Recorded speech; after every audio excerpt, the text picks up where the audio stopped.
Good afternoon, and welcome to this webinar brought to you by the St. John Paul II National Shrine and the Knights of Columbus Museum. My name is Ken Balbuena, and I am the Director of Communications and Outreach at the Shrine. I'll be serving as your host and moderator for today's webinar. Thank you for joining us on this feast day of St. Jose Maria Escriva.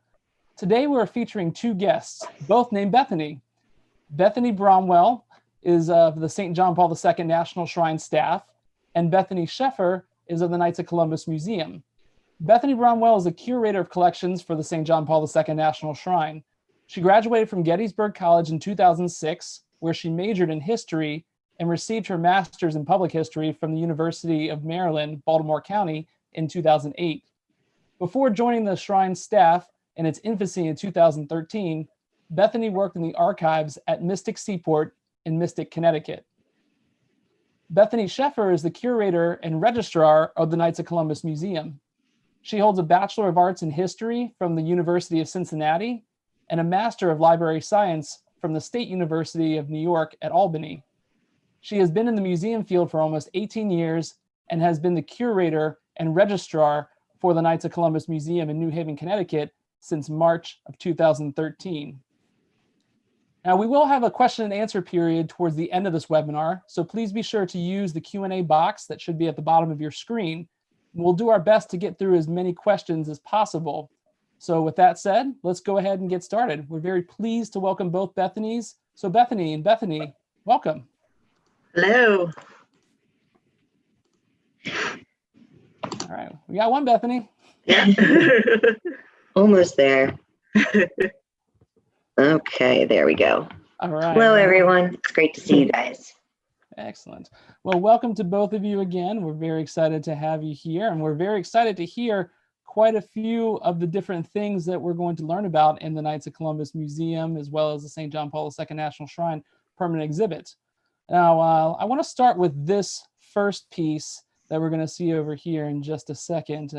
So this is one of my favorite pieces in the collection. It's affectionately known as the Two Pope Chair. It was commissioned by the Knights of Columbus for St. John Paul II's October 6, 1995 Mass on the grounds of the Aqueduct Racetrack in Queens, New York, and it was later used for an event held at what is now the St. John Paul II National Shrine during Pope Benedict's visit in 2008. It was the only time that he's ever been to the United States in his pontificate. Now, I understand the chair itself has traveled back and forth a few times from DC and New Haven, Connecticut. Can you tell me a little bit about the chair as well as its travels? Great. Thank you, Ken, and I want to thank you all for listening in on this discussion. As you mentioned, the Papal Chair was created specifically for the Papal Mass at Aqueduct Racetrack, which was co-sponsored by the Knights of Columbus and the Diocese of Brooklyn. It was designed by the architectural firm Roche Dinkloo and Associates with the assistance of John Kordak, and is based off the specific requirements provided by the Vatican. It was then manufactured by the Hartford firm Arthur T. Foote. And on a side note, for those of you who are not familiar with Kevin Roche, he was the world-renowned architect who designed the current Knights of Columbus Supreme Council building in New Haven, Connecticut. So the chair is made of walnut and it has velvet upholstery and has some very interesting elements to it. It stands over 6 feet, 6.5 feet tall, and the seat itself is 23 inches off the ground. And for perspective, the chair I'm currently sitting on is 16 inches off the ground. So the reason it's so high is because the Pope did have some back issues, so it was easier for him to get in and out of a chair that was higher. And also the seat, the depth of the chair was a little bit shallow because he generally tended to sit a little leaning forward. So with a shorter depth, the actual chair, he could still lean against the back of the seat. But the most interesting part of the chair is actually, per the request of the Technical Services Division of the Secret Service, a ballistic steel shield was inserted into the back of the seat from a removable panel. And this shield was then returned to the Secret Service after the Mass was concluded.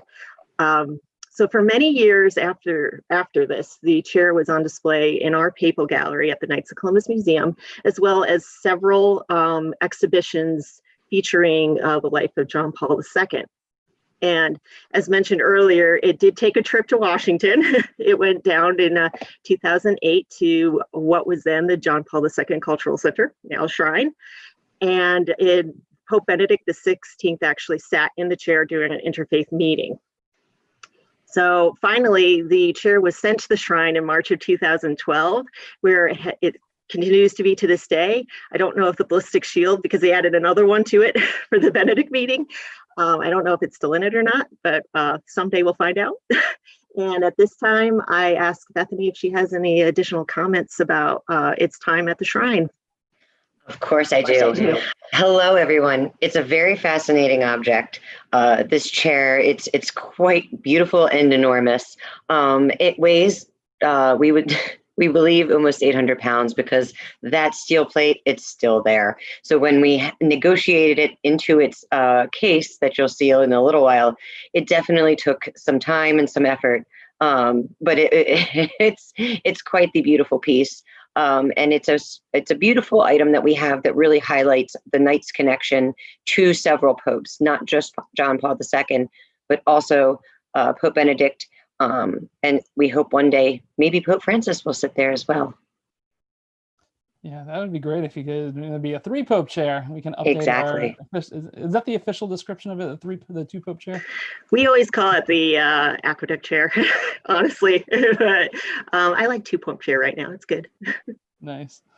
All right, fantastic. Okay, so let me go ahead and bring up on screen really quickly what it looks like now that it's here in our exhibit. Okay, so we've got it there. There's a lot of other different things that are surrounding it. You can see towards the left-hand side of the screen, actually towards the middle left-hand side of the screen, that there's different photos that are there. And then off to the right-hand side of our screen, we see a couple of different artifacts. And I'll pull up just a couple of images that you would expect to find around there. This particular one I always find rather entertaining and rather funny. It's the family of the year for the Knights of Columbus, and they're getting recognized. And why I think it's a little funny is that the one person who's missing is the wife and the mother in this image. And some people have jokingly told me before, oh, she's probably the one taking the picture just to make sure that this moment in history gets documented. So, but we've got the widescreen of the stage here. And what I like about this one is that you can see some of the helicopters off to the side. And so St. John Paul II himself actually just landed right at the, he landed right on the grounds of the Aqueduct racetrack, and you can actually see him in the helicopter coming off right over there. Let's see, what else do we have here? We've got this gold level ticket.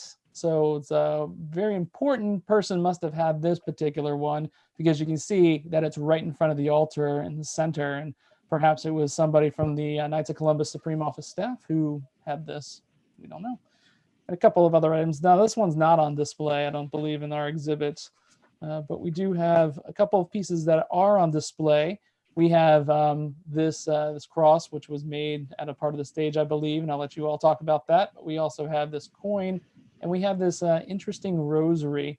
Can you tell me anything interesting about this particular rosary, or the rosaries in general from the Mass? All right. Do you want me to handle this? I think yes, I can. Go ahead. Okay. So that rosary, there were many that were made that were distributed for that Papal Mass, and they were all made in Italy. And that particular one was actually distributed to the ladies. So all the ladies got white rosaries. And it has actually been blessed by then Supreme Chaplain Bishop Thomas Daly. Oh, fantastic. And now many of the members of the Knights of Columbus, may recognize that particular rosary, because it's very similar to the ones that we get when we become knights. And it's funny you mentioned about Bishop Daly blessing that, because the rosaries we get are blessed by Archbishop Laurie, the Supreme Chaplain of the Knights of Columbus. Okay. All right, let me show you just one last thing that we've got. I was going to say, Ken, I believe that cross is actually made from the pieces of the stage from the Aqueduct Mass that day. It's very exciting. And then Bethany, I believe that's the medal from the next year's Supreme Council meeting. Yeah, so though it does feature the Pope in the chair, it's definitely the year after it was produced as a delegate gift for that year's Supreme Convention, which I can't remember where it was, but it was the 114th Supreme Convention. Excellent. All right, so we've got just another little piece over here. But I do want to move on to the next question. And just as a reminder for all of our audience out there, that if you have any questions, please use the Q&A box at the bottom of the screen to be able to ask us any of your questions, and we'll get to as many as possible. All right, we're very blessed to have the Sisters of Our Lady of Mercy serving at the shrine. And for those in our audience who are not aware, the sisters are of the same congregation as St. Faustina, who received the message of divine mercy. Now, St. John Paul II can be seen in this photo here, blessing an image of the divine mercy that was given to the Knights of Columbus. Now, how did this blessing and gifting come about, and where is this image located today? That image today is located in it's located in the St. John Paul II National Shrine at the end of our exhibit. Bethany, did you want to tell its story about how it got there? So actually, I think you have the notes for that, because that's the one I didn't write about. Of course. No, I wanted to make sure I didn't step on your toes there. Yes, all right, I'm glad. This beautiful image, it's absolutely stunning in person. It's a reproduction painting of the original Divine Mercy image from St. Faustina's convent. This was originally loaned to the Knights of Columbus for the 121st Supreme Convention Prayer Program in celebration of the 25th anniversary of Pope John Paul II's pontificate. Pope John Paul II blessed this image of Divine Mercy during a meeting with Supreme Knight Carl Anderson, his lovely wife Dorian, and Dr. Stanislaw Griegel in 2003. That image, which is this same image, was then used in a year-long Knights of Columbus prayer program, praying for the Pope and all priests. Now, it was originally, this image was based on what is called the Hyla Divine Mercy image, painted in 1943 by Adolf Hyla, and he presented it to the convent chapel of St. Faustina's group in Krakow as an offering for his family, having survived World War II, as a thank you. This copy itself, like I said, it was painted in 2003. And on August 6, 2003, a prayer service inaugurated the Divine Mercy Hour of Prayer, the Holy Hour program that began order-wide on October 16th, the anniversary of John Paul II's election as Pope. In addition, copies of prints were distributed to each of the order's 70 jurisdictions. The images traveled to local councils, parishes, and even to several U.S. cathedrals. It's a program that we still have today, that the Knights still take part in today. They send beautiful Marian images around, and it's been a really beautiful way for images of Mary to circulate to everyone. Everyone has available access to them, as well as learning more about beautiful Mary and how she cares for us and in different ways and different intentions. Ken, could you put that picture back up where you see the Supreme Knight? Yeah, give me 1 second. I'll throw it. Thank you. Sure, there you go. Perfect. Yes, this is also featured next to the image so that you can see it in context. My favorite part is how you see the Pope's beloved secretary, now Cardinal, to the left here. We call him the Blur, but that's Stanislaw Żywiec, the Pope's then Bishop's secretary, and you'll always notice him in the photos in our exhibit. He's one of my favorite things to find. Yeah, he's definitely, it's a little fun thing among some of the staff to try and see how many times you can actually find him. All right, so we'll go back through again, see some of these images. All right, now, the St. John Paul II National Shrine has been in the news a little bit lately, but during his 26-and-a-half-year pontificate, St. John Paul II met with 5 U.S. presidents of different political ideologies to preach messages of peace and brotherhood, coexistence between peoples, service to humanity, the spirit of compassion, and the promotion of moral values in American society. But he also met with controversial world leaders like Fidel Castro and Vladimir Putin, in addition to publicly forgiving his would-be assassin when they met face-to-face. Now, this note that St. John Paul II wrote to our Supreme Knight says, "As long as I have breath within me, I shall cry out, peace in the name of God." Now, what was the context behind this letter, and how important was diplomacy for St. John Paul II?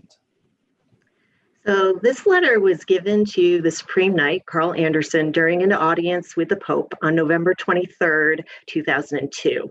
During this meeting, the Supreme Knight gave the Pope his annual check from the Vicarius Christi Fund, which was established by the Knights of Columbus in 1981.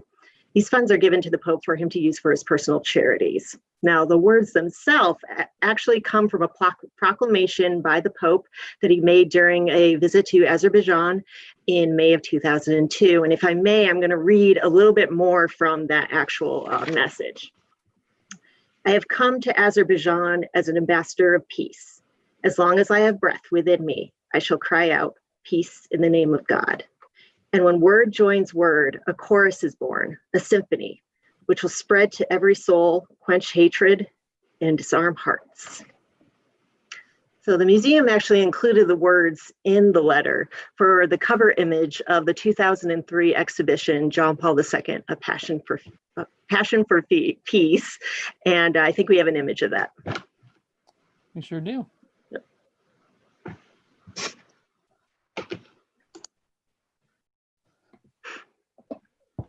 Right. Now, the letter itself also too was loaned to the State Department for a little display that they had. Bethany Bromwell, could you talk a little bit about that?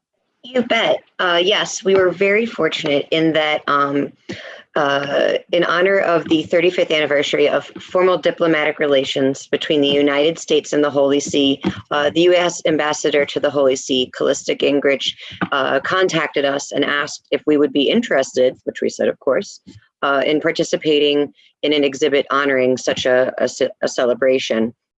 We said we would be honored. We took her on a tour, showed her all of our objects, and she selected 3 items. The letter was one of them. The other 2 were the Congressional Gold Medal and the Presidential Medal of Freedom. Both had been awarded to John Paul II. Now, it was a really important exhibit because it highlighted a longstanding bilateral relation that was formalized in 1984. It had existed, but not in a formal sense. But in 1984, President Ronald Reagan and St. John Paul II are the ones who officially set up diplomatic relations. And today, the United States and the Holy See work together to advance peace, freedom, and human dignity throughout the world. And the exhibit was held at the Diplomacy Center, which is the State Department's new museum. And it's a really wonderful way for us to be involved on multi-levels and to show that, you know, John Paul II steps outside of kind of standard religious boundaries and reaches into these very high-level kind of international ideas. And we're just very excited to be asked to be involved in all of it. Excellent. Well, since we were talking about peace and diplomacy, our next artifact that I wanted to discuss kind of focuses on that a little bit. It's this peace lamp from the 2002 World Day of Peace Interfaith Prayer Service. Can you tell me a little bit about that? Yes, and this is one I had to do a little more research on. So, because I haven't seen it in person. And so this was a lamp that was used for the World Peace Summit that was hosted by the Vatican in Assisi, Italy on January 24th, 2002.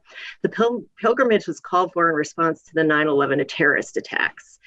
And over 200 religious leaders from numerous denominations attended the event. And the Knights of Columbus actually provided the funding for the worldwide distribution via satellite.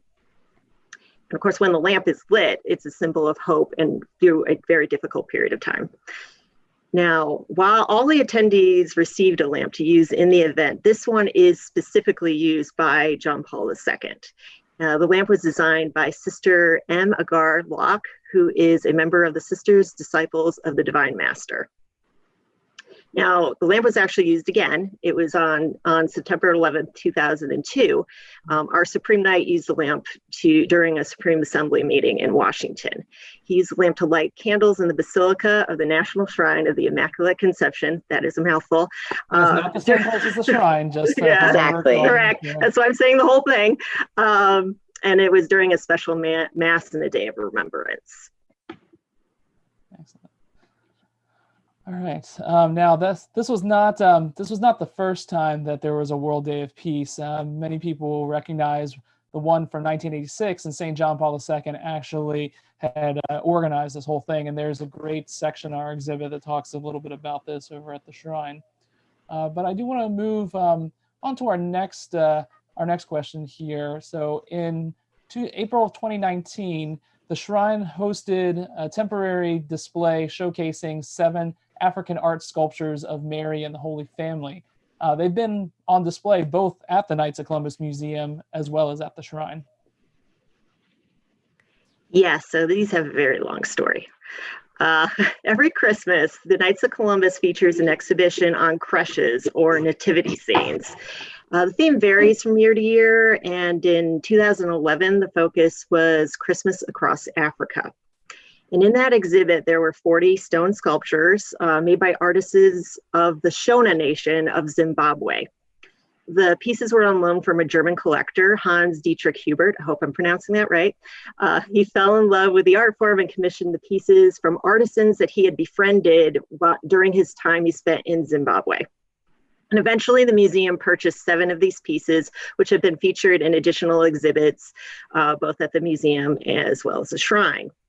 Now, the sculptures are made of what is called spring stone, which is a type of serpentine stone, and it's found throughout Zimbabwe. In fact, the name Zimbabwe is derived from the Shona phrase, meaning large houses of stone. And that's what they actually made their houses out of, was this particular serpentine stone, and as well as other things, tools as well. So their sculptures, however, gained international following in the 1960s, and today the pieces are sold to provide significant income for the artists and their families. Now, the most interesting element about these sculptures is what actually happens to the stone when it's being worked with. The stone is typically a reddish gray in color, and there's one piece that you definitely see that in.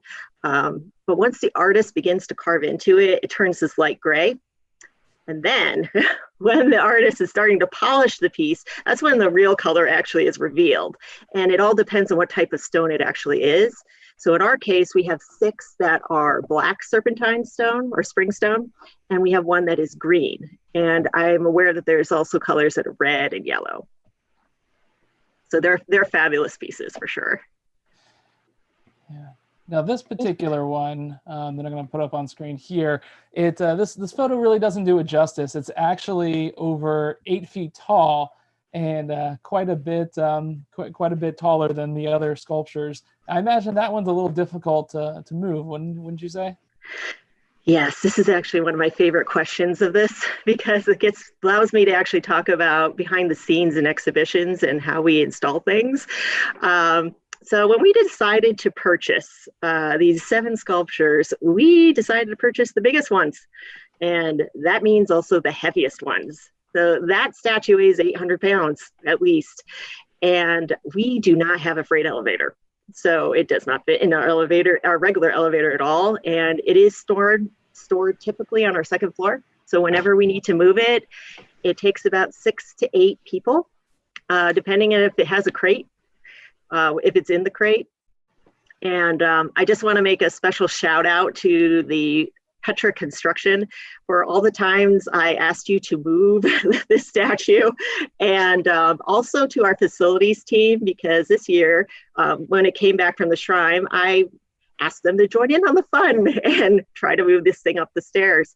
So they are still speaking to me. So I'm very pleased about that. And I will say that statue is not the heaviest.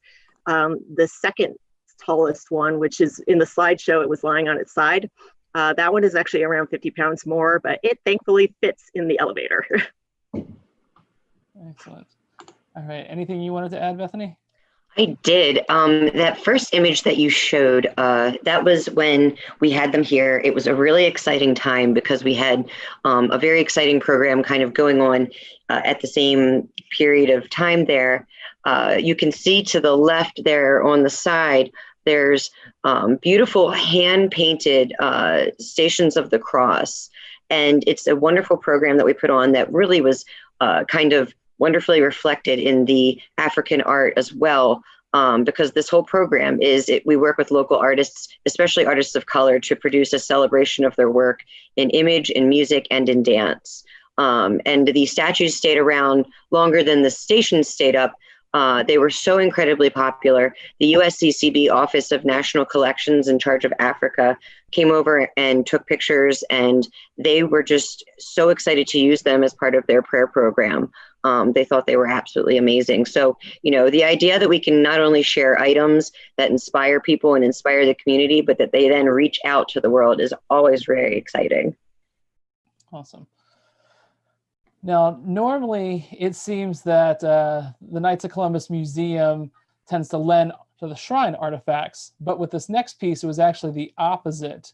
The relic of a piece of St. John Paul II's cassock that he wore during the assassination attempt of May 13, 1981, is part of the shrine's collection. Now, I should be clear that the entire cassock is actually at the sanctuary of John Paul II in Krakow, Poland, but a portion of that is a relic that the shrine does have in its collection. Now, how has this relic been showcased at the Knights of Columbus Museum? Yeah, so we've exhibited it twice. The first time was during John Paul II's canonization celebrations. The relic was actually carried in a procession from St. Stanislaus Church in New Haven to our museum, which is less than a mile away from each other. And then it was on display for several days after. And then the second time, which is a lot more recent, it was done in conjunction with our 2018 Christmas exhibition, Christmas in Poland. We had a section that featured the Pope. So in January of 2019, we borrowed the relic again, and for a weekend event near the end of the exhibit's run, because our Christmas exhibit tends to run from November until the beginning of February. Excellent.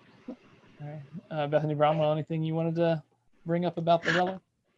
I would just say that it's one of 3 relics that we currently, when it's here, we have 3 relics of John Paul II in-house, because we have the blood relic that's built into the altar in the chapel, but we also have a relic of John Paul II in the main altar that is a relic of his hair.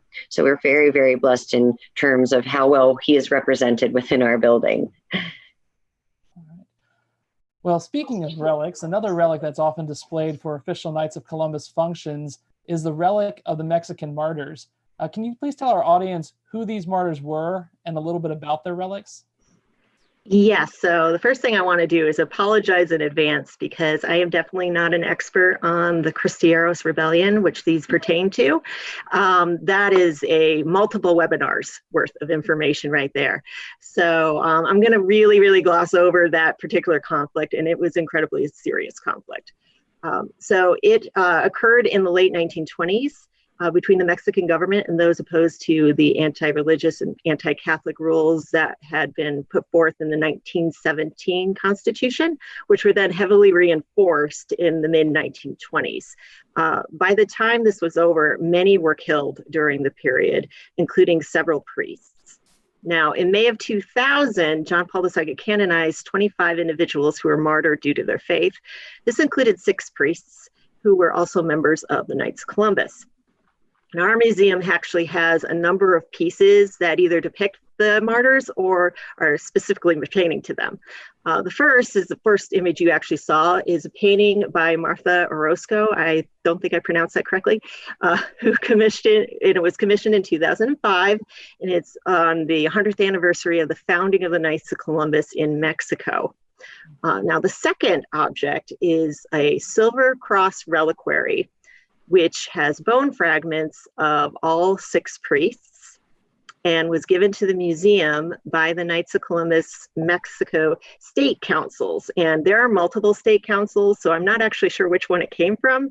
I'm assuming it's meant to represent all of them. So, and this reliquary is usually sent to the Supreme Convention every year. And then finally, the museum also has a surplice worn by one of the martyrs, Saint Jose Maria Robales Hurtado. Again, I apologize for the pronunciation. And it was gifted to us from the order that Hurtado founded, the Sisters of the Sacred Heart of Jesus. And Saint Jose was a member of Council 1979 and was executed by hanging in 1927. Now, we typically don't display the surplice. It is very fragile. It has a beautiful amount of lace work to it, so it is incredibly light sensitive, and it's in an actual special case for it. So doesn't get out very much to we can protect see it. up on screen right now as Yep. well.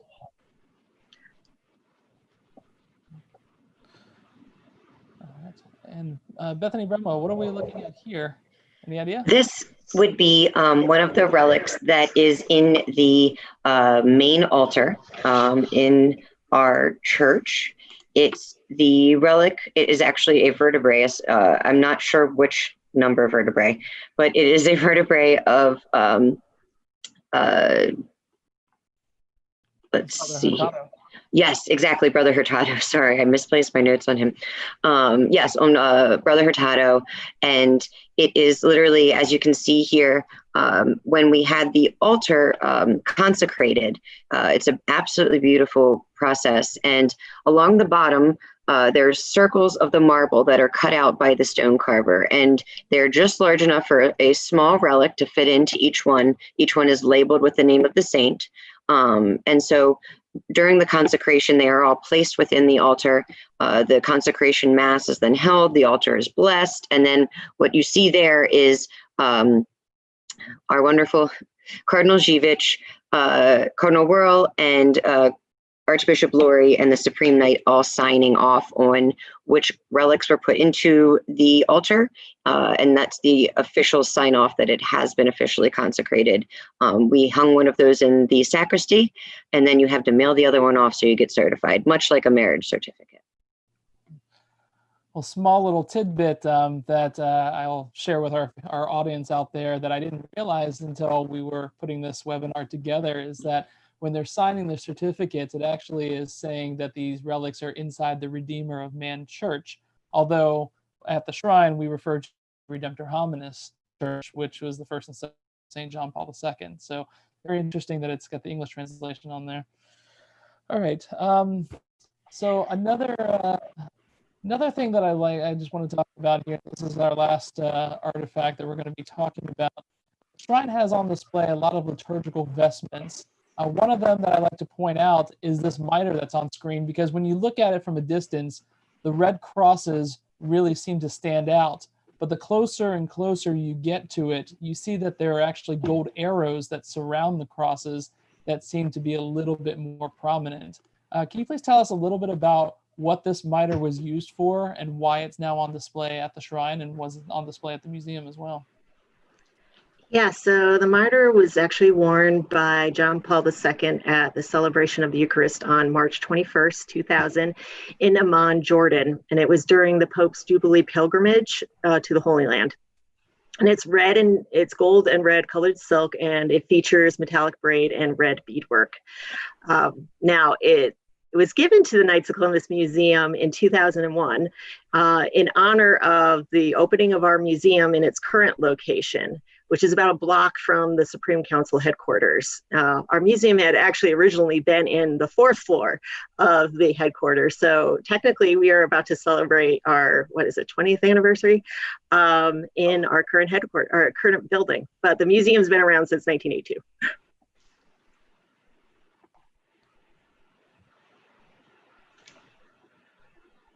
Very nice. All right. Well, we do have a couple of questions that are here in our audience that I want to get to, and you can spend as little or as much time on it as possible. We've got roughly about 10-15 minutes left in the webinar, so I'm going to go through these as quickly as I can. So can you talk a little bit about the Knights of Columbus work with St. John Paul II? So that might be maybe Bethany Sheffer would be a good question for you. More of like Bromwell, because my focus is more on Father McGivney. So, but then I can add in any points after she goes. Sure. Let's see, that's an excellent question because there's so much.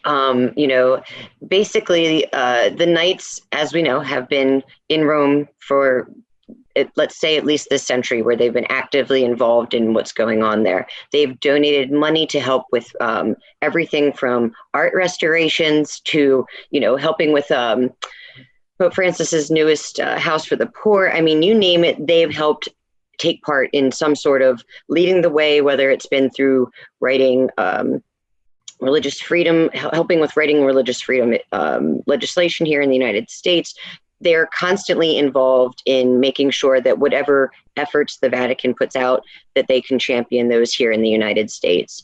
So really kind of, you name it, they try it. And it's, I mean, think down to the council level as well.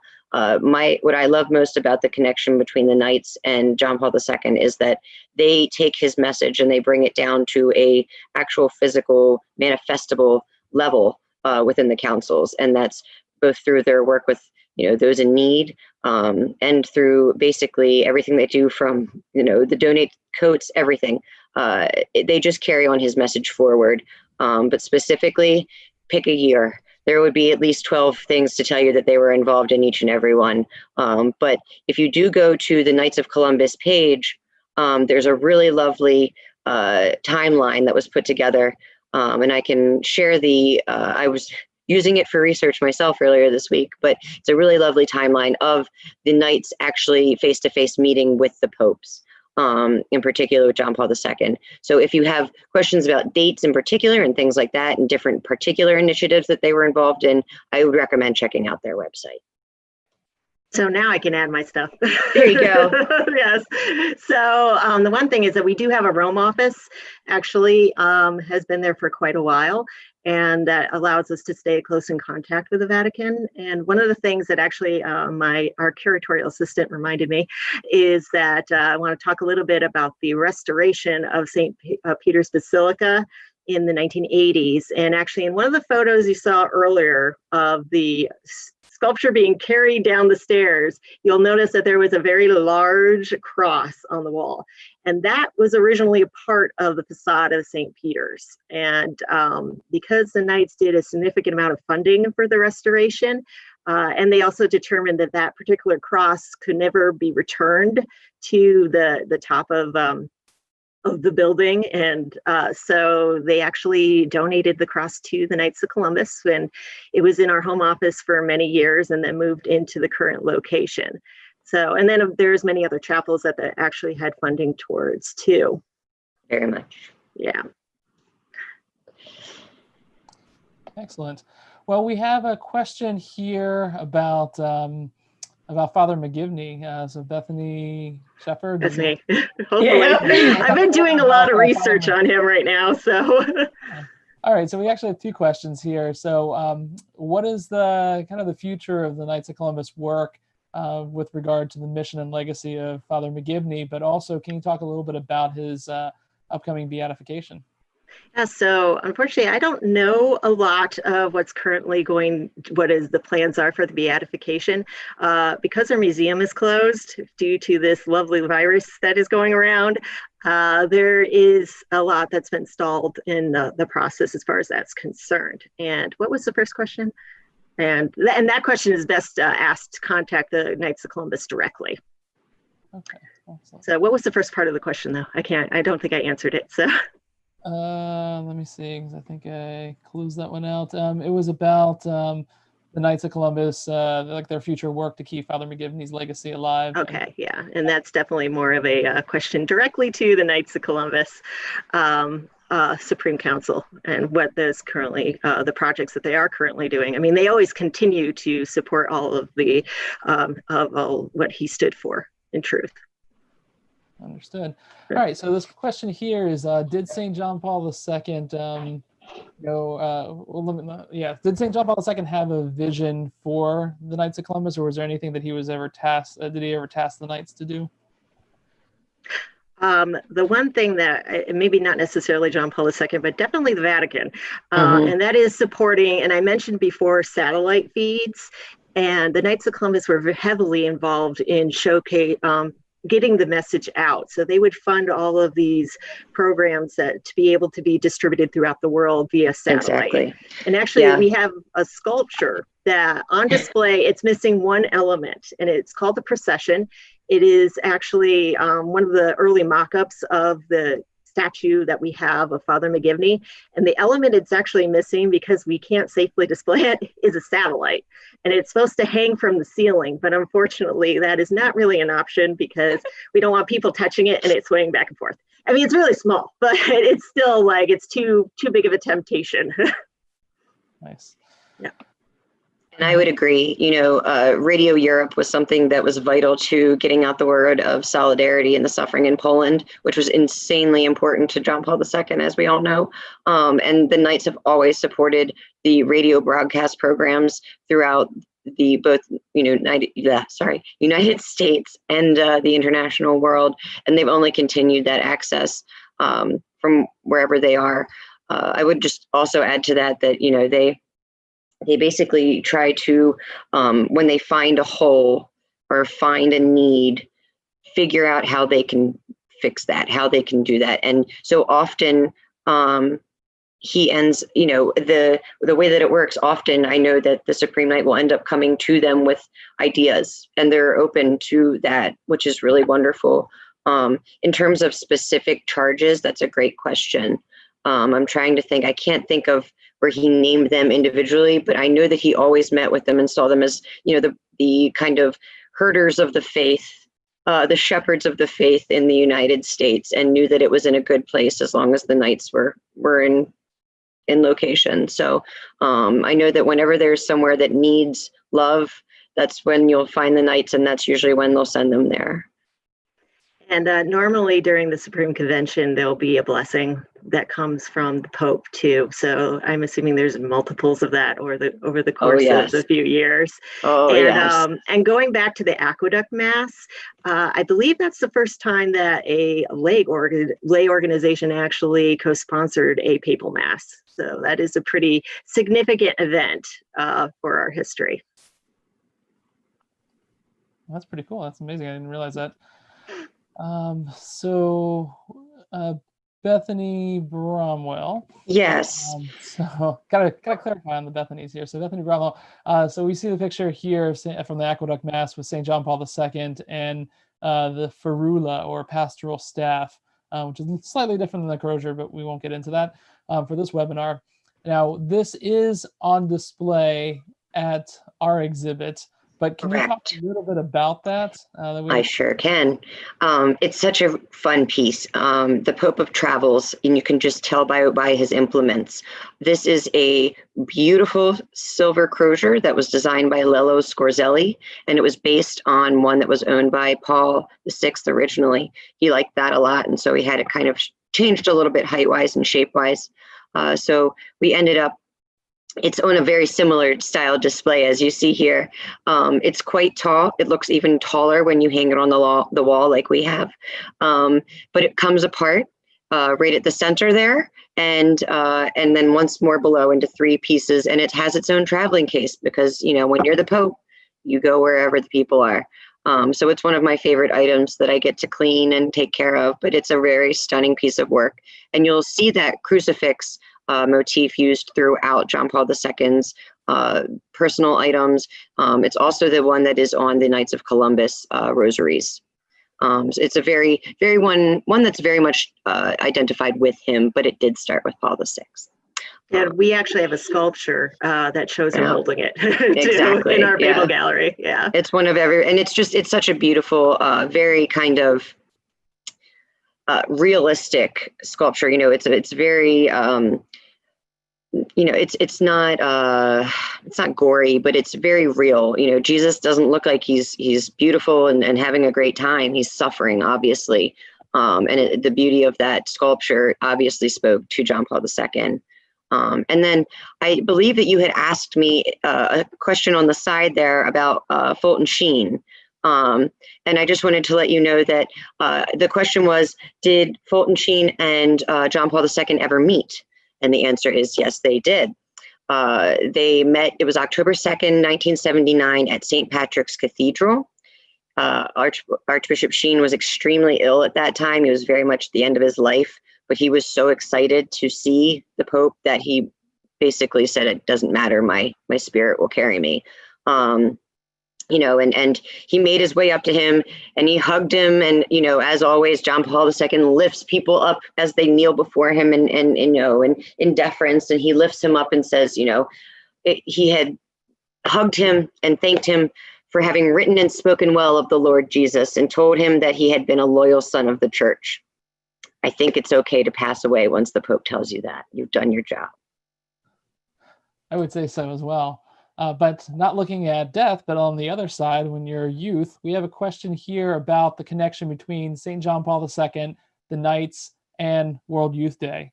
What can you all tell me about that connection? Or maybe how it's displayed in our exhibit. I was going to say, again, oh my, it's one of those where it's like, do you need funding for Bibles? How about funding for, kids' outfits? Like, again, the Knights always come to the rescue when things are needed. Yeah. Significant financial support, actually. Exactly. Yeah. Anytime, because you think about it, the worst thing in the world is when you're a kid and you want to go to World Youth Day, you bust your butt to make money so that you can earn your way to go, and then it just doesn't work. Well, luckily we have saviors like the Knights of Columbus to make things happen like that, because they know that the experience is the most important part. These people are young, hardworking, good kids. Let's get them together. Now, what you'll see at the shrine is a really, I think, a fun way to display it. We have I'm trying to think of what the right way to refer to it would be. We call it the hockey puck table. But what you do is you take little pucks that have different locations of past World Youth Days, and they lead you on a story through both imagery and videos and stories from people who have actually attended those World Youth Days. So it's a virtual travel experience. And then it allows you to leave a message at the end for other people who come through, much like the pilgrims at World Youth Day would do so for others.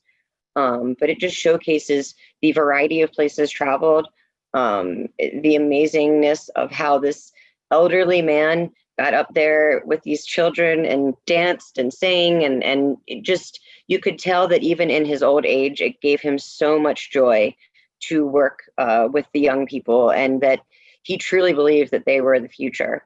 But again, the Knights, let's see, the most recent World Youth Day, they put together, Bethany, can you identify the actual name of the event? I'm not remembering. And I can't remember other than the information on the Mercy Center in Krakow. Yes. Which you guys know more, because I think there's a chair involved with this. Yes, you nailed it. But before you go into that, I just want to mention the fact that indeed, the Knights of Columbus have obviously been heavily involved with World Youth Day, not just during John Paul II's time, but it just continues to this day, and a constant support and for those who are attending, for sure. So I will let you talk about the chair. And the chair, we have so many, because it was going to be in this webinar, and then we decided, we don't have time for it. So exactly. You get to talk about the chair. But here we are. It came up anyway. Yeah. No, it's perfect.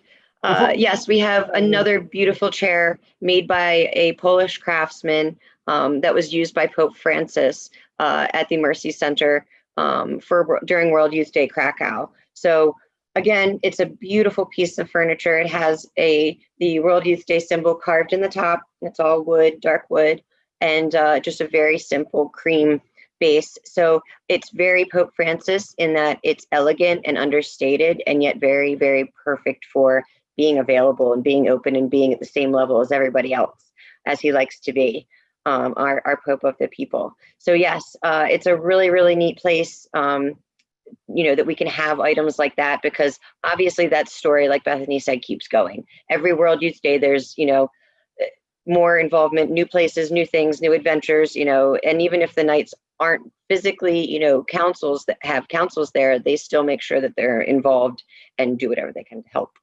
And I would just like to say that when we heard about this chair, we're like, we want it at some point. I would love to borrow it. Exactly. Yeah.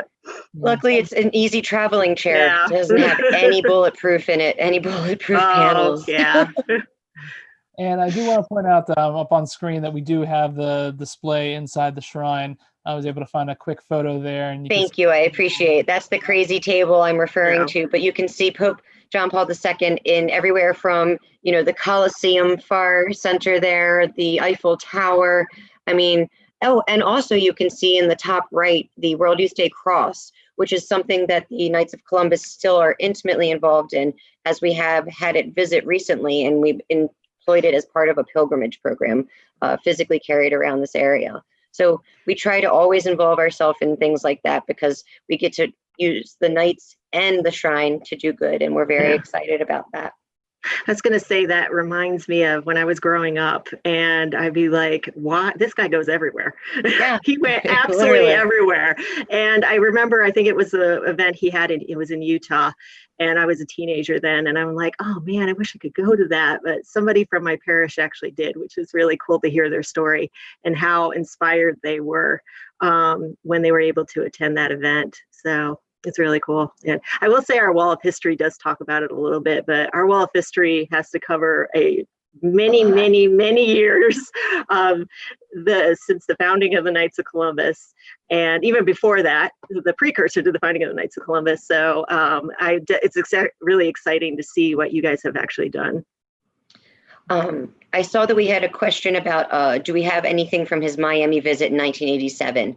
And yes, we do. We have on display in our gallery of him, about him meeting with world leaders. We have a beautiful mahogany box. It's a Chippendale box. It has, it was made by the craftsmen at Williamsburg, so that it's traditional American craftsmanship. And that way it shows off what we're best at. It has a beautiful silver image of the United States on the front, and then there's small sapphire cabochons at every place that he visited. But that was a gift from President Reagan to him at Miami. Yeah, and what's really cool is when I point out, when I bring groups around the exhibit, I talk about that and then show them the sapphire that's over in Los Angeles, because he held mass at Dodger Stadium, and in our collection we have the original blueprints for the layout of converting Dodger Stadium from a baseball stadium into a papal mass venue. They're one of my favorite eBay finds, Ken. It was a great chance. The construction company was liquidating and getting rid of all of their old files. And so when that came up for $8, we needed it.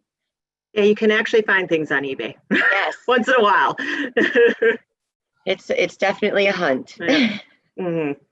All right, well, I'm going to bring everybody on screen at the same time here in our gallery view. We have just a few more minutes left, and we've got a few more questions left. So I want to do what I like to call rapid fire. So just go through all the questions very quickly and with very, very short answers. All right, so now I say that, and this first question may not be one, but can you talk very briefly about the Knights of Columbus wanting to build the shrine? So yeah, that's to build the shrine, actually, because the shrine was built by somebody else. Yes, so, exactly. Transform the cultural center into the shrine. Okay. No, actually, I think this might be a better question for you. I know we both started. I believe we actually started on the same exact day too. Yes, we did. So I don't have as much information on the shrine at the beginning. So the Knights, and I will give you the story as I experienced it. The Knights came in, I believe 2010, they purchased the building. The collection, we have now come under full ownership. At first it was held in trust by the Cultural Center group. But the situation was that we had a lovely location dedicated to John Paul II here in the United States. He had blessed it. The president had visited. It was an established location that just needed love. It needed, again, the Knights to come in and help save. So doing what they always do, they came in, and the building outside is the same. Inside, it's completely different. They completely almost gutted everything from top to bottom to make it not only a basically Smithsonian level exhibit, but also we put in enough space for our large church, because previously there was only a chapel. So the Knights basically were able to come in and create a national shrine out of something that had become a bit of a financial problem. And it was, at first, we started out as an archdiocese shrine, and then we were upgraded by the USCCB to a national shrine. So it's been a long way coming. We've had to do a lot of work to kind of update things so that they work for our mission.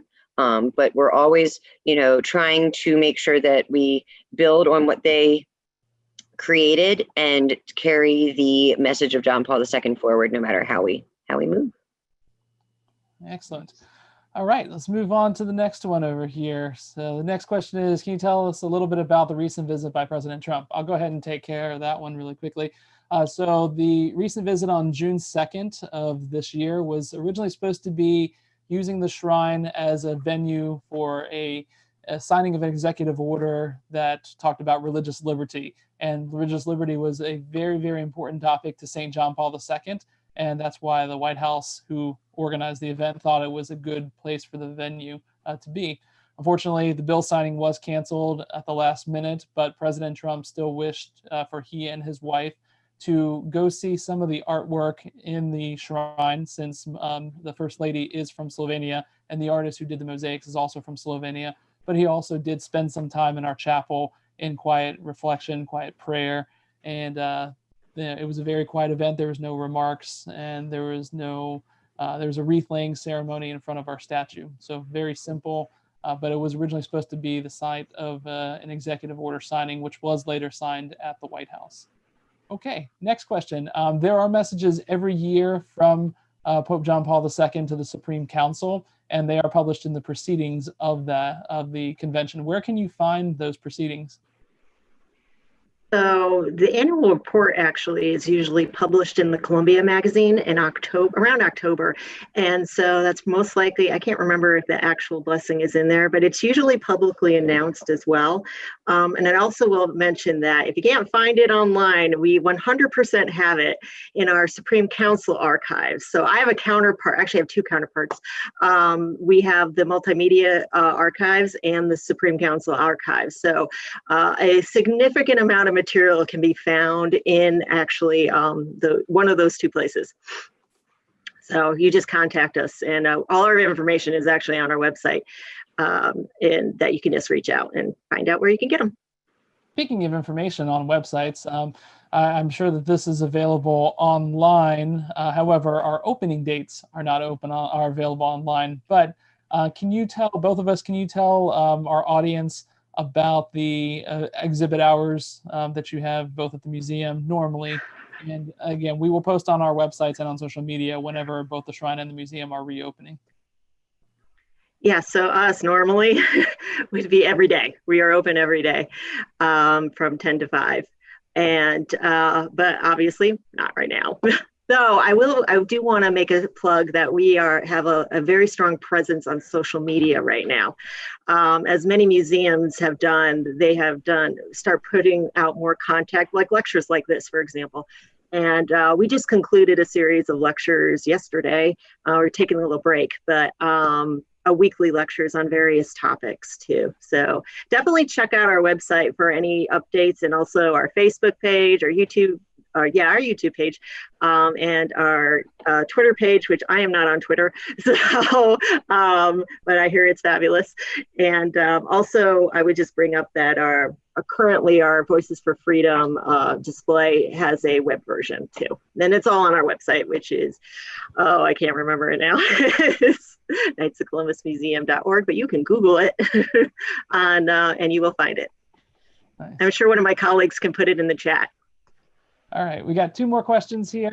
Is the museum collection accessible digitally online? I know you sort of chatted about this a little bit.